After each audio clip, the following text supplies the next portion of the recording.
মনে হচ্ছে normal date. আমরা গাড়ি লইয়া লগালগ গেছি, যাওয়ার বাদে গিয়া দেখি ভাই যা আর কি খেকু ভাইয়া আর কি জবকরিয়া তৈয়া গেছে রাস্তা সজদা অবস্থা। দুশ্মনী বলতে কি তা আমরা ওনার মাঝে শুনলাম যে একজনের লগে একটা বিচারের মাঝে সাক্ষী আসলা, তাই 18 লাখ টাকা একটা বিচার আছে পাড়ার প্রতিবেশী, যার বাড়ির সামনে মার্ডার হয়েছে তাই কইছেন ও কথাটা। এর বাদে এগুলো পরিকল্পিত মার্ডার ছাড়া আর কিছু নাই। আপনারা সিলেটের বিভিন্ন পেজও দেখতে পারবা যে জায়গাত মার্ডার হয়েছে ওই জায়গার মধ্যে কয়েকটা ক্যামেরা পাওয়া গেছে, কিন্তু ক্যামেরা ফুটেজ পাওয়া যায় না, এটা বলি নষ্ট। আর এর থেকে আরও অনেক দূরে মেইন রোডে সাফরান মাজারও মাদ্রাসার লোকে একটা কিছু আছে, অগুর ফুটেজ পাওয়া গেছে রিনকুট পিন দিয়ে একটা লোক যার দেখা গেছে, তাই না আগে পিছিয়ে যোগ রয়েছে। আর আপনার ওসমানী থেকে কোয়া হয়েছে যে কুবাইয়া আপনার চাইনিজ কুড়াল যে আছে ময়নাতদন্ত যেগুলো পোস্টমর্টম করি অনেক কোয়া হয়েছে যে আলামত পাওয়া গেছে চাইনিজ কুড়াল দিয়ে আপনার অনেক কূপ মারা হয়েছে, বাদে ফুস মারা হয়েছে।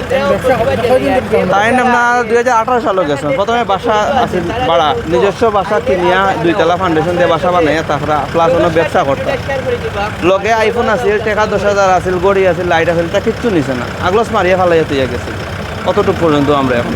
কিন্তু আমরা এটা তাই নয় সন্তান 2 ছেলে 2 মেয়ে, আপনার 1 মেয়ে ফ্রান্স থাকে 1 ছেলে ফ্রান্স থাকে, আর ছোটো ছেলে আর ছোটো মেয়ে দেশে।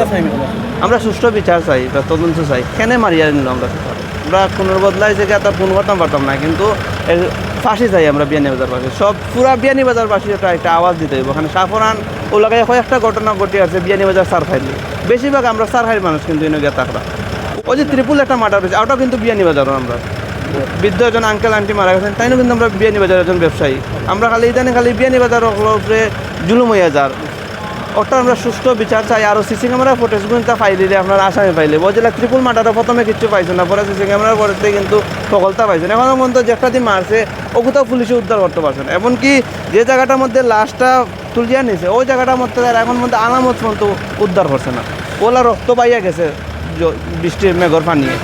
আর দোকানপাট সবটা খোলা থাকে ছাড়া রায়, তো দোকানও বন্ধ হয়ে দিন অত আগুয়ান অতটুকু বন্ধ আমরা এখন বন্ধ। আমরা সবার কাছে অনুরোধ ওটা বেশি বেশি করে আপনারা সবার কাছে দেওকা দিয়ে তীব্র নিন্দা প্রতিবাদ জানাকা।